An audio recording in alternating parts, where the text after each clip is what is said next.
Today, gawa naman tayo ng pinakamalambot na butter rolls na pwede nyong magawa. So, tara! Meron ako ditong 100 grams ng potato. Steam potato na to. Actually, nasa chiller lang to ng mga nasa 5 days na. Tapos, unti-unti ko na lang siyang kinukuha. Nag-i-steam na ako ng maraming batch. Tapos, ayan, imamash lang natin yan. Nilagyan ko lang na kaunting tubig para talagang pino. Kung wala kayong food processor, pwede nyo naman siyang gamitan na lang ng kutsara at saka tinidor. Bakit tayo naglalagay ng potato, steam potato? Kasi yung potato, mataas yung starch niyan. Kapag tinignan nyo yung mga nasa bread improver, ang makikita nyo doon, enzyme and starch. So ito, pagka naglagay tayo ng potato sa bread natin, para na tayong naglagay ng natural na bread improver. Malambot at saka talagang tumatagal yung lambot niya ha.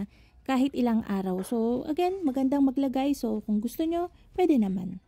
So, ayan, nagtimpla na tayo dito agad-agad. Meron ako ditong 500 grams ng all-purpose flour. Pwede din ng bread flour. And then, naglagay tayo dyan ng 2 teaspoon ng instant dry yeast. After nun, 1/2 cup ng sugar, 1 teaspoon ng salt, 1/2 cup ng water, 125 ml, and 60 ml ng milk. 1/4 cup ng milk yon. Tapos, naglagay din tayo dito ng 2 pirasong medium size na itlog. And then, nilagay na natin yung minash nating steamed potato. Tapos, no, nahalu-haluin na natin yan. Medyo nahihirapan akong magmasa dun sa bowl, kaya tinanggal ko muna siya doon.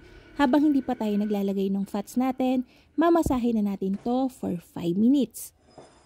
Pagkatapos nun, ibabalik ko yan dun sa bowl. Tapos, lalagay na natin yung 70 grams ng butter natin. Okay? Madali na lang naman to. Lalo na kung meron kayong stand mixer o dough kneader. Ay naku, kahit hindi kayo maglagay ng additional na flour pang dust, mas maganda. Kasi syempre, hindi nyo naman nahawakan yun. Hindi kayo malalagkitan. Medyo malambot kasi talaga yung texture ng dough na to habang minamasa pa natin. Pero again, kapag malambot kasi yung dough nyo, pag sticky siya, ibig sabihin nun, malambot yung magagawa nyong tinapay. So, pagtiyagaan nyo na lang din. Dito mag-a-apply tayo ng first fermentation. Ibig sabihin, ipapa-rest natin yung dough natin ng bulk na mga nasa 45 minutes. Para mas maganda yung alsa niya, mas malalaki yung air pockets nyo sa loob. So ayan, binili ko lang yan and then ibabalik natin yung sa bowl and then rest. Pwede nyo rin namang i-apply dito yung no time dough o yung straight dough method. Ibig sabihin, pagkamasa natin sa kanya, ipoportion na natin yan and then molde kagad. Actually, mas gusto ko yun kasi nga mas madali. Pero, again, kapag nagpa-first fermentation kasi tayo, mas nade-develop yung flavor. Diba? Kaya yun. Pero, again, nasa sa inyo na kung ano yung gusto nyong gawing method. So, ayan, after ng 45 minutes, kinat na lang natin yan. Nirelease natin yung malalaking air pockets and then pinortion ko yan ng nasa 40 grams each. Depende na sa inyo kung gusto nyong mas malaki o maliit. Pero dito nakagawa tayo ng 26 pieces. Mas mahirap kasing pasunodin yung dough kapag nag-first fermentation tayo kasi malalaki na yung air pockets niya sa loob. Malalaki, meron na siyang mga bubbles. So, ang ginawa ko, binilog ko yan and then nirest ulit natin ng nasa 10 minutes. Tapos ayun, after nun, tsaka tayo magmamolde. Nagpapahid ako ng butter sa table para hindi mapunit kapag pina-flatten na natin yung dough ng bonggang-bongga. And then para na rin magkaroon talaga ng separation yung dough natin kapag ni-roll. Yun yung nagagawa ng butter natin. 'Di ba pagka nagle-laminate, kapag naglagay tayo ng butter, 'di ba? Ano siya, nagkakaroon ng separation yung mga layers. So, yun din yung yung isang dahilan. Yung butter na pinalaman ko dito, ang ginawa ko no, nilabas ko lang siya sa chiller na mga nasa 10 minutes. After nun, tsaka ako siya inislice na maliliit lang naman and then after na slicing, binalik ko siya sa freezer.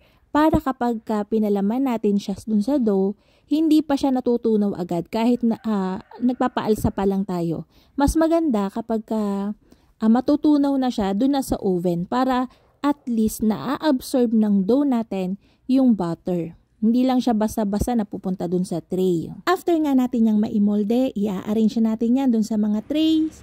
And then, papahiran ko yan ng milk.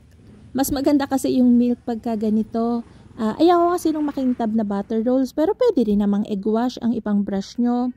Tapos, i-rest natin yon ng mga nasa 45 minutes to 1 hour. Kapag lumaki na siya, babrushan ko ulit yun ng milk. And then, lalagyan ko lang na kaunting salt para may alat lang na pambasag dun sa sobrang buttery na flavor ng tinapay natin. Ibibake natin yan sa preheated oven na may 180 degrees Celsius for 22 to 25 minutes. After baking, ganyan yan. Pagka milk yung nilagay nyo, magbe-brown siya pero flat lang. Di katulad ng egg wash. Babrushan ulit natin yan habang mainit pa ng room temperature butter.